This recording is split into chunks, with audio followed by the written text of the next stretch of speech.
The courtroom was silent until two children spoke.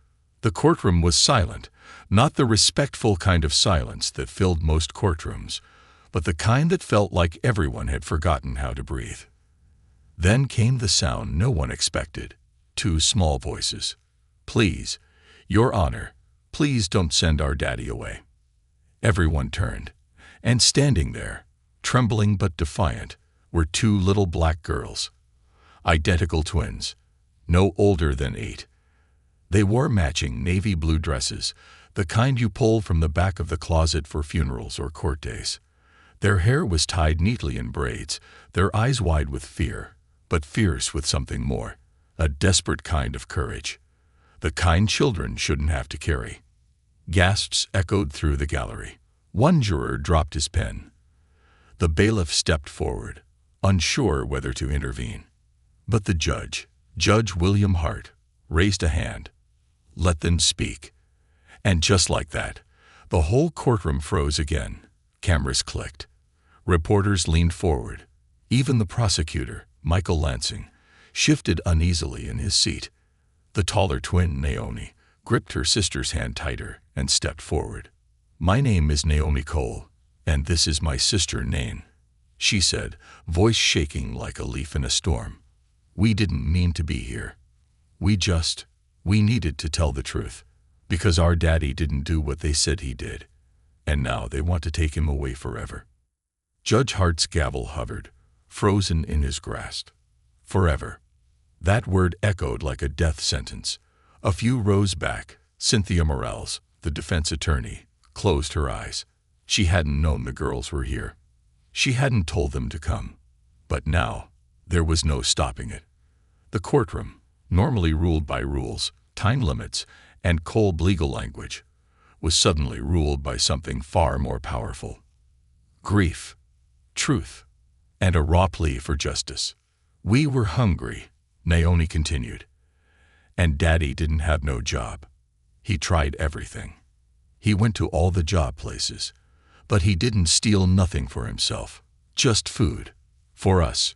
We were sick and—" Her voice cracked. That was when the judge broke. Everyone saw it. The mask shattered. The powerful, stone-faced judge who never bent, never broke, never cried in public, let out a sound. A quiet, choked sob that echoed louder than the gavel ever could. It was then that the whole courtroom knew something deeper was going on. Something wrong had happened. Something rotten was buried beneath paperwork, police reports, and a cold law called the 3 strikes rule. And the judge, he wasn't just weeping for the twins. He was weeping because he knew. He'd seen this before. He missed it before. But not this time. This time, he would dig. This time, the system would answer. Because this wasn't just about one man. This was about a broken world, and 2 brave little girls who dared to speak when everyone else stayed silent. The 6 missing minutes. The courtroom still buzzed with disbelief long after the twins were gently escorted back to the front row. Judge William Hart had recessed the hearing for an hour, officially to review the emotional outburst, but everyone in the room knew better. He needed time to breathe and to unravel the weight of what just happened. The moment the heavy doors shut behind him, he didn't return to his chamber. He went to the evidence room. Deep in the courthouse's administrative wing, beneath humming fluorescent lights and walls lined with filing cabinets, he found her. Marissa King, the court's forensic technician. Sharp, brilliant, and the one person Hart trusted to get him answers no one wanted found. She looked up from her screen as he stepped in. "You look like you just saw a ghost." Hart didn't smile.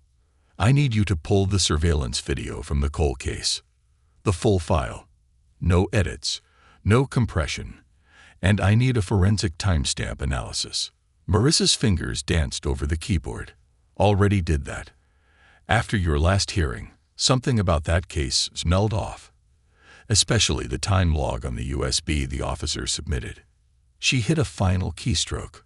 "You're gonna want to see this." The screen flickered, then displayed the grainy black and white video of Miller's Mini Mart, where Jeremiah Cole had allegedly committed his third strike.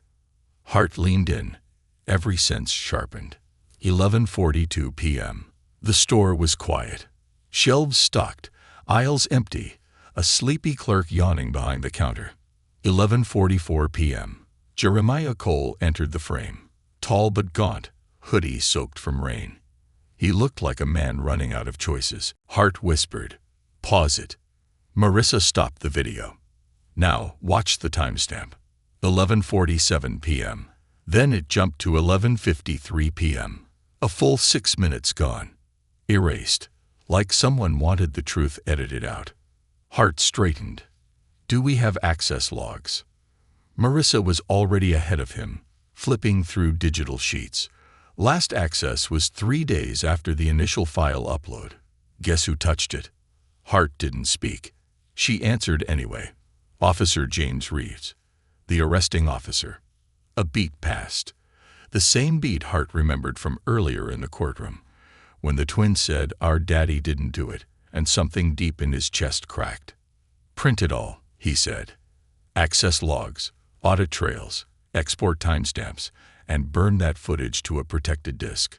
I want this under seal until the hearing." Marissa raised an eyebrow. "You think Cole was framed?" "I think," Hart said darkly, "he was erased." Back in his office, Hart stared at the sealed evidence envelope like it was ticking. A bomb made of binary and betrayal. The weight of it settled on his desk like a verdict. He reached for the phone. "Cynthia Morales," he said when the defense attorney picked up. "Get ready. We're reopening discovery." There was a pause. "What happened?" "Everything we've been missing," he replied. Across town, inside a sterile, windowless police precinct break room, Officer James Reeves stirred creamer into his coffee. He was watching the hearing live on his phone. When the twin spoke, when the judge started to cry, his hand twitched, nearly spilling the coffee. "You good?" a fellow officer asked. Reeves quickly locked his screen and forced a laugh. "Yeah, just kids being dramatic in court. Can't believe the judge actually fell for it." But his smile was thin. And behind his eyes, panic. At home, Naomi and Nain sat quietly on the edge of their aunt's sofa. The weight of their courtroom appearance pressed heavy on their small shoulders. Nain clutched a threadbare stuffed rabbit, while Naomi flipped through an old coloring book without coloring anything. "Do you think they'll believe us?" Nain whispered. Naomi didn't answer right away. Then, quietly, like she was reminding herself more than her sister, she said, "I think Judge Hart saw the truth. He just didn't expect it to come from us." That night, as Hart reviewed Jeremiah Cole's original arrest report, one detail stood out. No official witness. No recovered stolen goods. No usable audio from the security tape. Just Officer Reeves' written statement. And one store clerk, Darren Bess. Hart remembered him from the bench. Sweaty.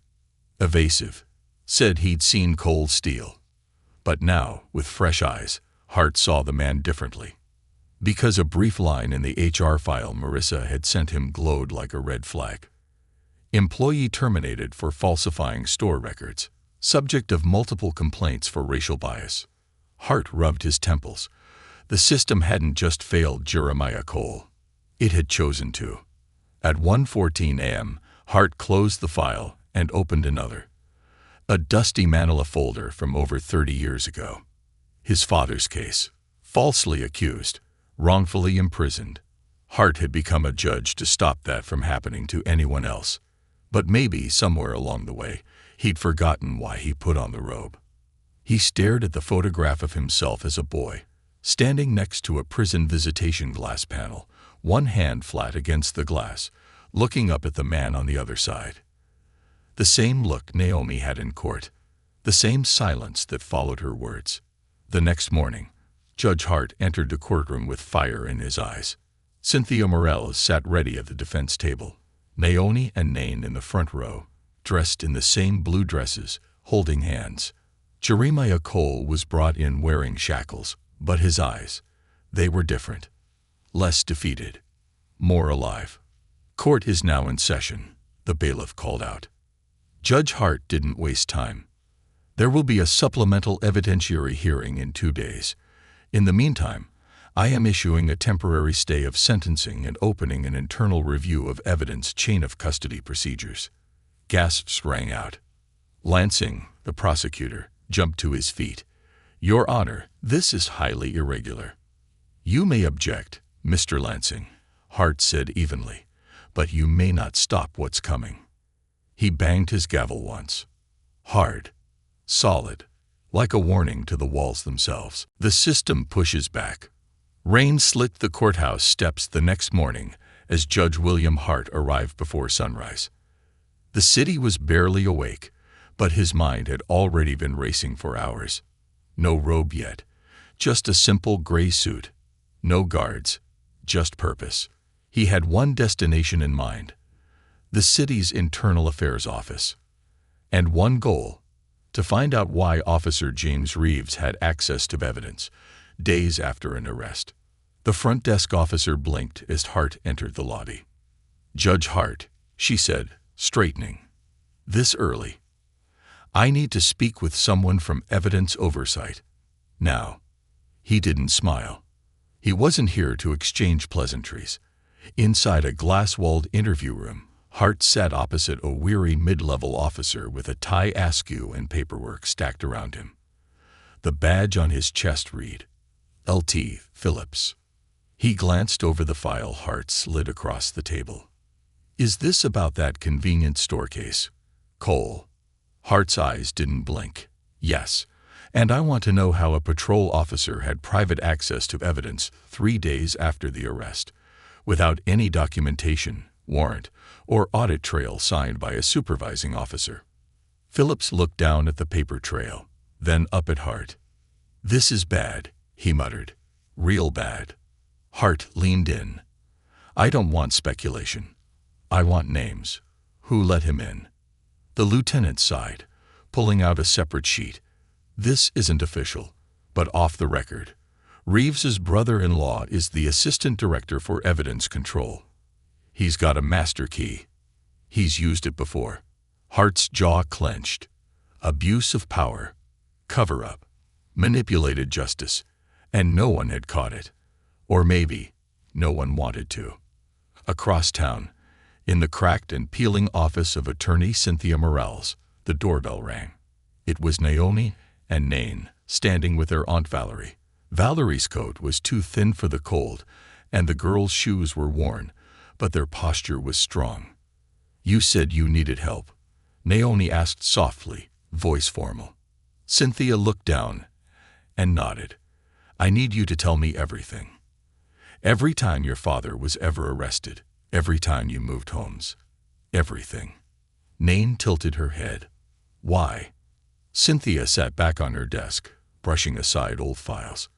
Because we're building a timeline, and I believe the system never gave your father a fair chance. Not once. I think it started years ago. Valerie frowned. You think he was, what? Targeted. I think, Cynthia replied, he was convenient, and poor, and black, and no one thought twice before burying him under it. In the background, Nain wandered to a corkboard covered in yellowed newspaper clippings and legal motions. One pin held an old photo of a woman standing on courthouse steps, holding up a handmade sign that read, My son didn't do this. Who's that? Nain asked. Cynthia's smile faded. That was my mother. What happened to her son? Naomi asked, peering over. Cynthia looked down. They gave him life. 27 years later, we proved he didn't do it. There was a heavy pause. You ever win? Naomi asked softly. Cynthia gave a faint smile. I'm still trying. Meanwhile, inside Officer Reeves's precinct, things were unraveling fast. He sat in a corner of the locker room, his hands trembling. His phone screen glowed with a message from an unknown number. They're opening an audit. Shut it down, or we all fall. His jaw clenched. His breath quickened. He looked around. No one was watching, but he knew the walls had ears. That case was supposed to be closed. A simple third strike arrest. No headlines, no questions, no cameras. Now, thanks to a judge with a conscience and two brave little girls, it was the center of a wildfire. Back at the courthouse, Judge Hart stood inside his private library, a dusty room barely used since budget cuts reduced it to a forgotten hallway of legal ghosts. He paced slowly, tracing his fingers across the old leather spines of law books. People versus Booker, State of NY versus Jordan, Commonwealth versus Niles. He stopped at one: Precedent and Discretion, a judge's guide to intervention. He opened it, flipping through pages until he found the phrase he remembered from his law school days. In extraordinary cases, when evidence integrity is compromised, and when truth is sacrificed for convenience, the judge is not only allowed, but obligated, to act. He underlined it with a trembling hand. "I'm not letting this go," he said to the empty room. Not this time. The next day brought chaos. When Hart entered the courtroom, Channel 7 and Channel 12 were already broadcasting live. Protesters stood outside holding signs. "Justice for Cole. 3 strikes equals death. And judges who bend laws are dangerous." Inside, Cynthia sat ready. Jeremiah Cole, this time in a fresh shirt and slacks instead of an orange jumpsuit, was uncuffed.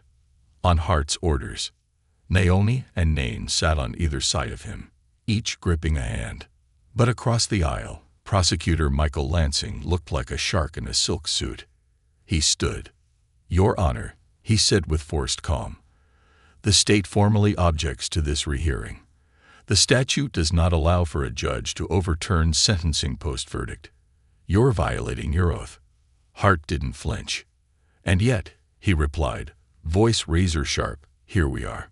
A ripple of nervous laughter spread through the gallery. Lansing pushed forward.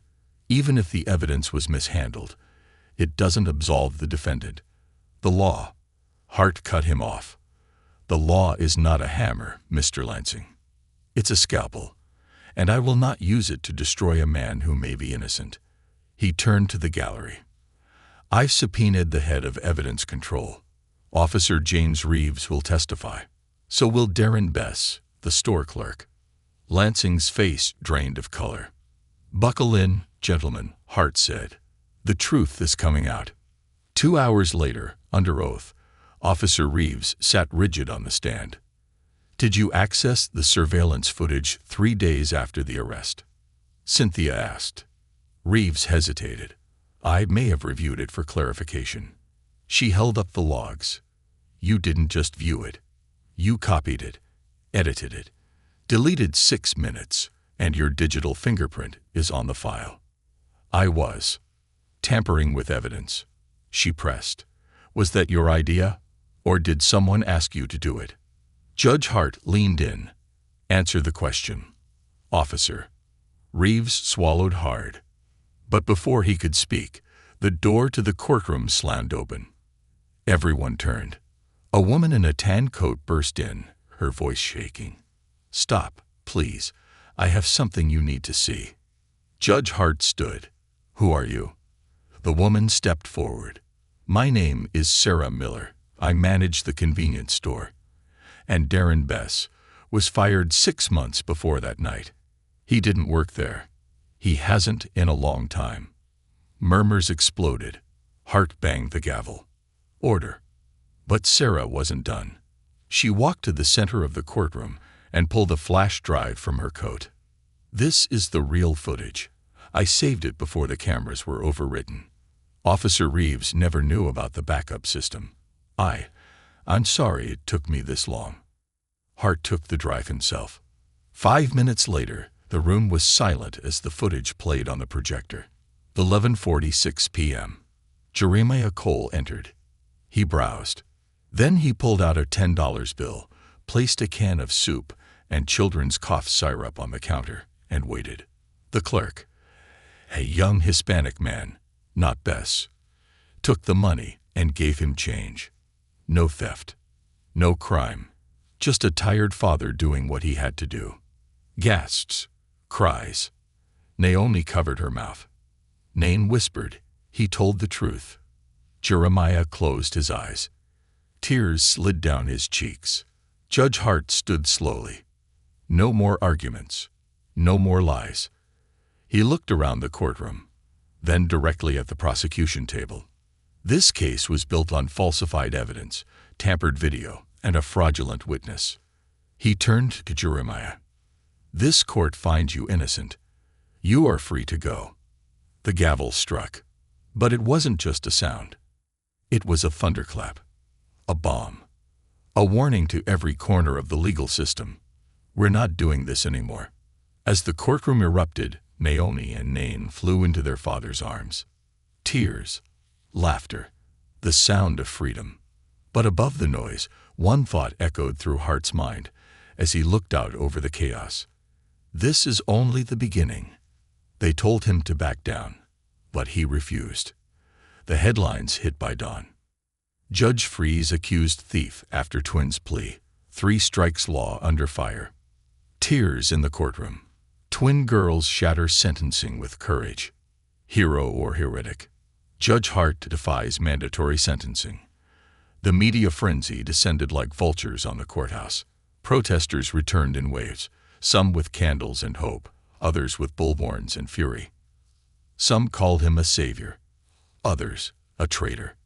But inside his office, Judge William Hart wasn't reading the news.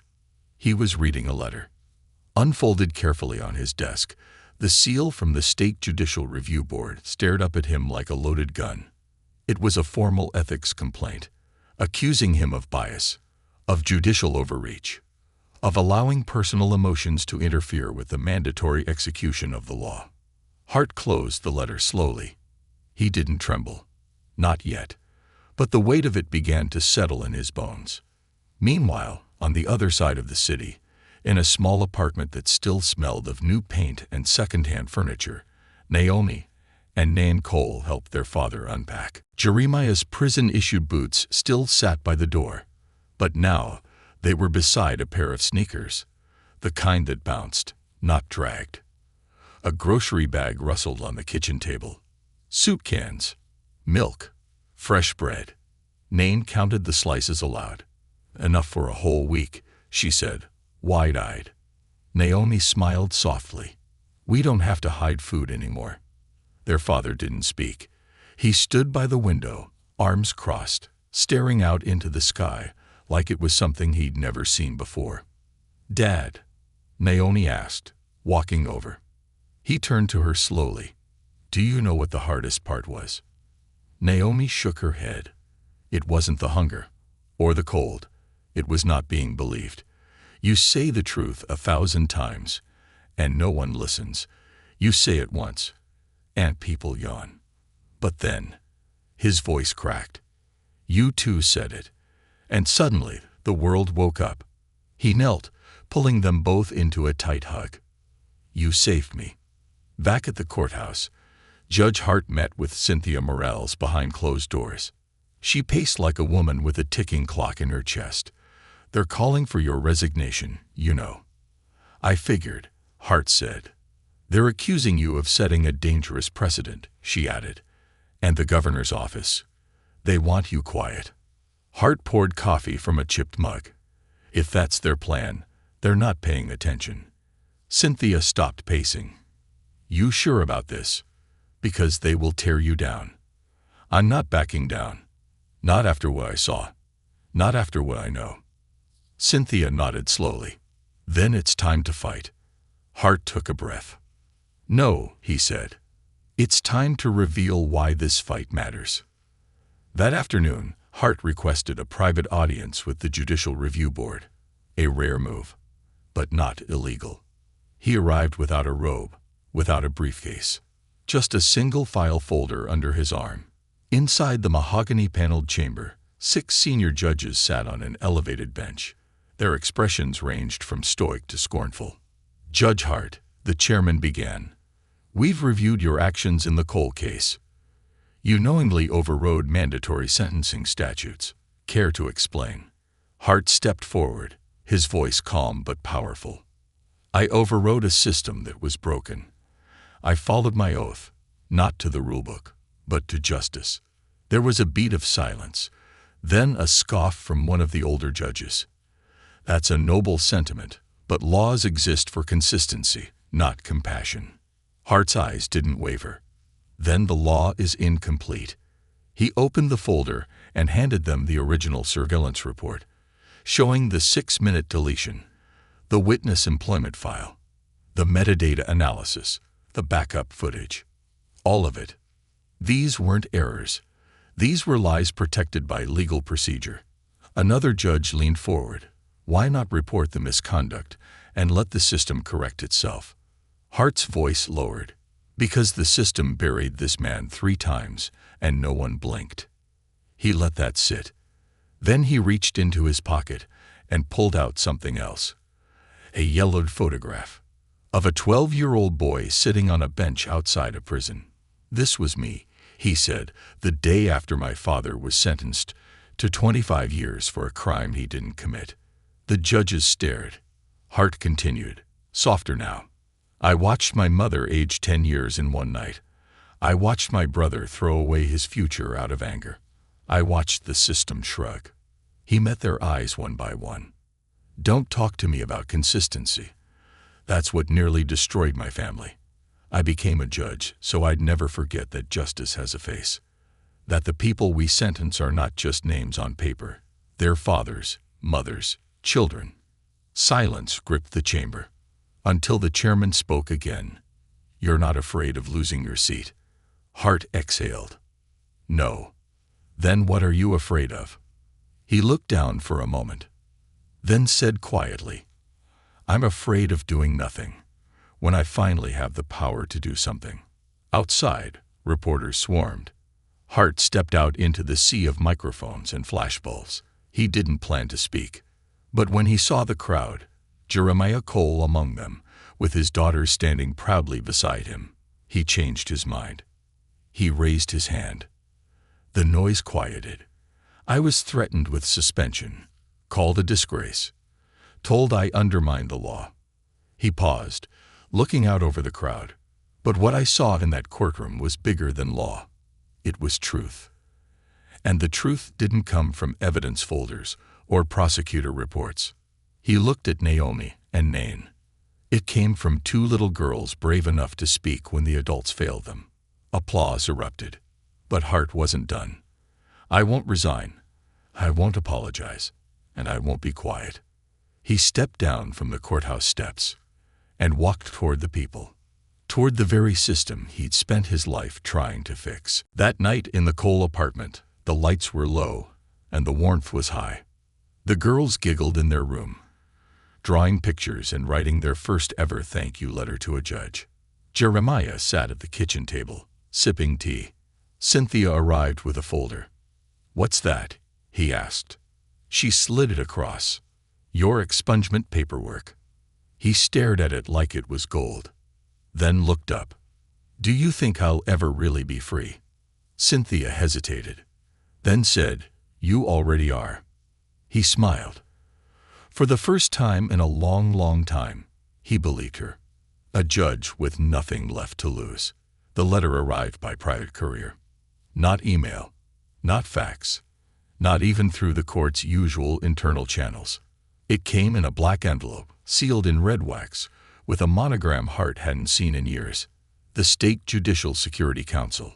Hart sat at his desk, fingers hovering above the seal. When he finally broke it, the letter was short. Just 4 lines. You've made enemies in high places. The Cole case has triggered a formal review of your conduct. Step down quietly, or face full exposure. You know what we mean. He folded the letter calmly. But inside, something turned to ice. Across the city, in a private lounge inside the Capitol building, Senator Graham Mallory leaned back in his leather chair, swirling whiskey in a cut-glass tumbler. He stared out the window over the skyline, watching the protests build. Cole's case had gone viral, and Hart's name was now being whispered in corners of government offices as a threat to the system. He's pulling threads he doesn't understand, Mallory said, eyes narrowing. And if he keeps pulling, the whole damn thing unravels. Another man sat across from him, District Attorney Lansing, pale and rattled. He's already opened 3 more case files, Lansing said. He's going back through old convictions. He's digging. Mallory stood. Then we bury him. At that very moment, Judge William Hart wasn't thinking about politics. He was thinking about Marcus, his younger brother. They hadn't spoken since the diner weeks ago, not because of anger, but because some wounds don't reopen easily. But tonight, after everything, Hart stood on Marcus's porch. The door creaked open, and Marcus blinked. "Didn't expect you," he said, leaning against the frame. "You bring a robe or boxing gloves." Hart chuckled softly. "Neither. Just this." He handed over a file. Marcus flipped it open. Inside were 3 cases, 3 men, all black, all convicted under questionable evidence, all sent away by Hart's court. "I got it wrong," Hart said. Marcus didn't speak. He just stared at the file. Then, without a word, he stepped aside and let his brother in. Meanwhile, in a small office behind the courthouse archives, Marissa King, the forensic technician, was scrolling through something strange. Jeremiah Cole's case wasn't the only one with missing footage. She found 7 more. Same file deletion pattern. Same time gaps. Same officers attached. One name kept repeating. Officer James Reeves. But deeper in the metadata, Marissa found something chilling, an access route that bypassed the courthouse firewall, using an encrypted signature registered to the State Evidence Control Network. Someone at the state level had built a backdoor into the system. Marissa's heart pounded. This wasn't just one case. It was a network, and it had fingerprints in over 300 convictions. She backed up the files onto an external drive, labeled it Project Atlas, then locked it in a metal case and slid it under her desk drawer. The next morning, Hart stood before a packed courtroom, not for a trial, but a press conference. Every camera in the city pointed at him. He cleared his throat, voice calm and clear. "For decades, we've been told justice is blind. But sometimes, she's not blind. She's gagged." Flashbulbs exploded. He continued, "Last month, I made a ruling that went against mandatory sentencing. I released a man the law wanted to bury, a man who had been framed, lied about, ignored. And 2 little girls, his daughters, had more courage than the rest of us combined." He held up a file. "I have since opened a formal review of 12 cases linked to tampered evidence, coerced testimony, or suppressed footage, and I'm asking the state to open more." A reporter shouted, "Judge Hart, the governor called your actions reckless and destabilizing. Are you concerned about retaliation?" Hart didn't blink. "I am concerned about silence, about judges more afraid of career consequences than corrupted truths." Another reporter asked, "Do you believe this is a widespread conspiracy?" Hart replied, "I believe in facts. And right now, they're pointing somewhere very dark." Back in her lab, Marissa's computer suddenly went black. Everything wiped. Every file. Every timestamp. Gone. She stood up fast. But just as she reached for the backup drive in her drawer, it was missing. Her hands trembled. On her desk was a sticky note, one word scribbled in red ink: "Stop." Meanwhile, Officer Reeves, now suspended, sat in his car, watching the courthouse from afar. His hand shook as he clutched the steering wheel. A folder sat beside him.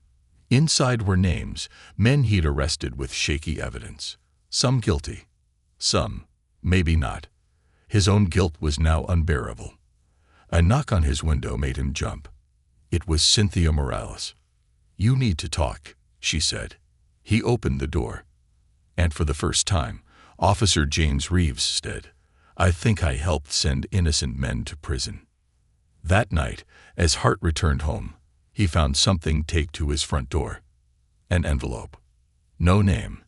Inside were photos. His daughter, at school, walking alone, and a note: "You're not untouchable.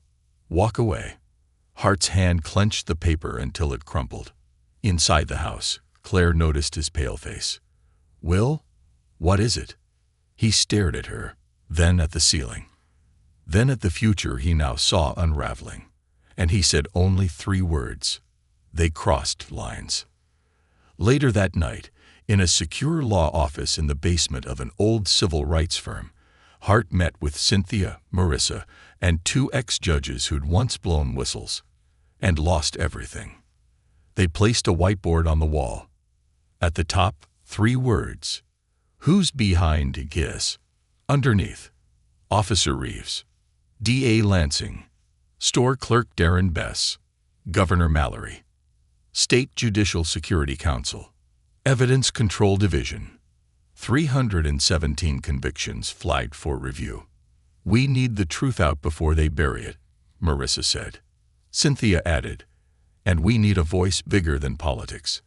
Hart stared at the list, then looked at a single, crumpled photo Naomi had drawn for him after the trial. 3 stick figures under a sun, labeled, "Dad, Naomi, Nain." That was when he said it. The words no judge says lightly. "I'm ready to lose everything, if it means they get justice." One final verdict. Black twins beg judge for help. He instantly breaks into tears. The storm came before dawn. A real one this time. Lightning cracking across the city skyline. Thunder rolling like a warning from the heavens. But inside the courthouse, another kind of storm was gathering. Judge William Hart stood alone in his chambers.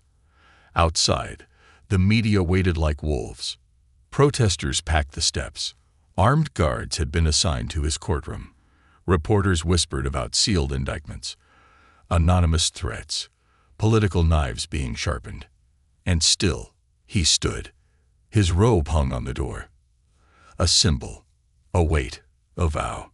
Across his desk were stacks of files minus 317 cases, all flagged for potential tampering, all connected through a single network of corruption that reached from dirty precincts to state-appointed judges. And this morning, Hart would do what no one else dared. Expose it all. He lit the old desk lamp, the same one that had guided him through law school nights and sentencing days. Then he reached for a letter. He read it again for the 10th time. "We are prepared to terminate your judgeship under Article 19 for gross misconduct. Your safety cannot be guaranteed. Walk away. This is your final warning." It wasn't signed, but he knew exactly who it was from. Across the courthouse, the media had turned the front steps into a battlefield. One side chanted, "No more 3 strikes." The other side screamed, "Hart is a traitor to the bench." Inside, Naomi and Nain sat beside Cynthia Morales in the front row. Both girls wore white dresses today, their Sunday best. Nain held a small hand-drawn sign in her lap that read, "He gave us back our dad." Jeremiah Cole sat behind them, back straight, eyes calm. No cuffs, no chains, just a father finally free. But his freedom came with a price, and he knew it. Behind them, in the jury box, sat 12 other exonerees, men who had once been sentenced under faulty evidence, men who had tasted concrete and metal and isolation. And now, they had come to bear witness. At precisely 9:00 a.m., the doors opened. Judge Hart entered, not through the judge's private entrance, but through the main aisle, walking beside the people. No robe, just a dark suit and the truth. He stepped onto the bench and paused. "Ladies and gentlemen," he began, "today's hearing will not be like any other." The courtroom quieted. "I will not be presiding today as a judge, but as a citizen." Murmurs rippled across the room. He turned to the gallery.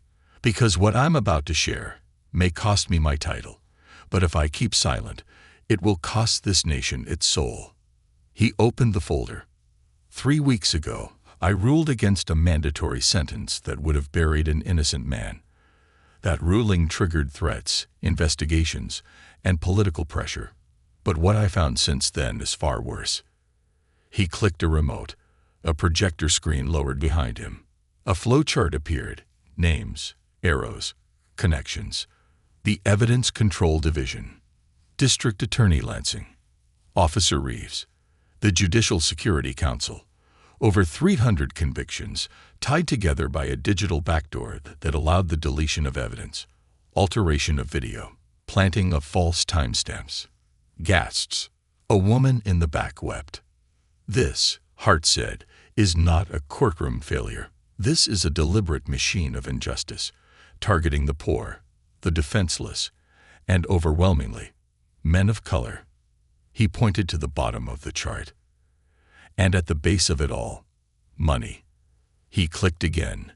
New slides appeared. Private prison contracts. Performance bonuses for DA's offices based on conviction rates. State-level incentives for enforcing three-strike sentencing. This wasn't about safety, Hart said, his voice rising. It was about statistics, dollars, promotions, elections. A slow standing ovation began in the gallery. Quiet at first, then thunderous. But Hart raised his hand. This isn't a victory. Not yet.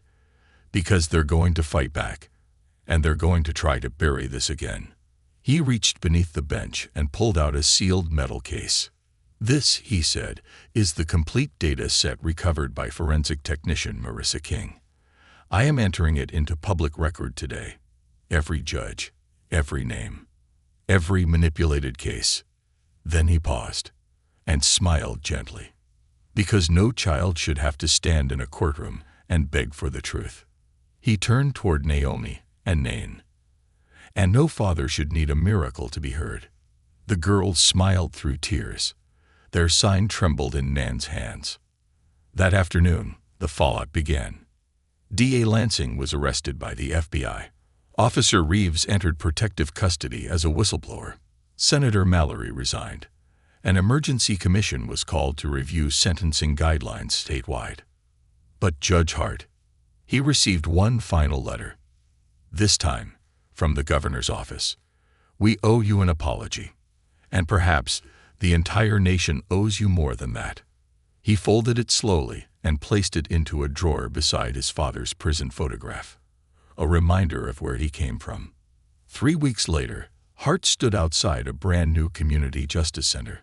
A bronze plaque read, "The Naomi and Nain Center for Legal Advocacy," founded in honor of two voices that could not be silenced. He turned to see the girls helping Jeremiah carry in a box of books for the children's reading room. "Is this for real?" Nain asked. "Feels like a dream," Naomi whispered. Hart crouched beside them. "This isn't a dream," he said, voice soft. "This is the world you changed." That night at home, Hart stood with his wife on the porch. Claire leaned against his shoulder. "You're not a judge anymore," she said gently. He smiled. "No, I'm something else now." "What's that?" He looked up at the stars, then down at the street where the twins had once begged for justice. "I'm a man who finally found the courage to listen." The courthouse halls were quieter now. The protests had moved to City Hall. The cameras, for the moment, had vanished. But something bigger had taken root. A wave of audits, a motion to repeal 3 strikes, and a growing call for change across the nation. Judge William Hart, once hidden behind his desk and bound by silence, was now a symbol, not of rebellion, but of reckoning. And yet, as he packed up his office for the final time, he did it alone. He removed his framed law degree, his faded photo of his brother, Marcus, from years ago, and the sticky note Naomi had once left for him, with 3 words in crayon. "You heard us." He tucked it in his coat pocket like a talisman. A week later, Hart sat before the Judicial Oversight Committee for a final, closed-door meeting. The room was sterile, gray, quiet. A senior board member, stern and silver-haired, addressed him. "You've become a polarizing figure, Judge Hart. You broke protocol. Exposed internal documents. Publicly accused the system you were sworn to uphold." Hart sat still. "And yet," the man continued, "we've also reviewed the documents you submitted. The verified metadata. The whistleblower testimony. The hidden server logs." He leaned forward. "In short, We can't punish you for exposing the truth, even if it nearly broke us. Hart nodded once. Slowly. He wasn't here for vindication. I'm not asking to stay, he said. I'm asking you not to look away again. The committee didn't respond, but the silence was full. It sounded like acceptance. 6 months later, the building was small. 1 story. Red brick. On a quiet corner of a working-class neighborhood. But above its entrance, etched in clean, bold letters, was a new name. The Hart Cole Center for Justice and Reform, where every voice matters. Inside, the main lobby buzzed gently with life. Cynthia Morales, now Director of Legal Strategy, walked past rows of desks where former inmates now worked as advocates and case investigators. Walls were covered in framed letters from children whose parents had been freed. And in the far back office, Judge Hart, now retired, sat at a modest desk, pen in hand, reviewing a file labeled TAC 002, Daniels Tyrone, Wrongful Sentencing, 2011. He looked up as Naomi and Nain entered the room, now taller, older, and full of spark. Ready for today? Hart asked, setting the file down. Naomi grinned. Our first school presentation. We're telling our story at the university. Nain added, the professor says they teach your court case now in ethics class. Hart blinked slowly, emotions swelling behind his calm expression. Naomi leaned in and kissed his cheek. You gave us a voice. Now we're giving it to others. Nain held out a neatly folded paper. We made this. Hart opened it. Inside was a drawing. 2 girls standing beside a man in a judge's robe. Behind them, a bright yellow sun. And beneath it, in soft handwriting, the day justice listened. That night, Hart stood at the window of his modest home, sipping tea. Claire joined him, her hand sliding into his. You missed the bench, she asked. He thought for a long moment. I missed the bench I thought I was sitting on, he said softly, but not the one I left. She kissed his hand. You're more than a judge now. You're a ripple. He smiled faintly. Then let's make waves. 1 year later, on the steps of the U.S. Supreme Court, thousands gathered for the signing of the Justice Integrity Act, a sweeping reform bill mandating digital transparency, forensic audits, and a full repeal of mandatory minimums for nonviolent crimes. Senators, survivors, judges, and children stood together. At the podium, President Helen Rhodes smiled and raised her pen. History will remember many names, she said. But today, I remember the quiet man who stood tall, and the 2 little girls who spoke louder than any courtroom ever had. A cheer erupted. And in the crowd, standing arm in arm, were Jeremiah Cole, Naomi, and Nain, no longer victims of silence, but beacons of hope. Years later, in a law school library, a student thumbed through an old leather-bound textbook. Inside was a yellowed newspaper clipping. Judge breaks down in courtroom as twin girls reveal truth, overturns 3rd strike sentencing. She smiled and turned the page. On the next was a quote, framed in gold ink. Justice is not blind, but sometimes she's hard of hearing. So speak loudly, speak truthfully, and never stop speaking. William Hart.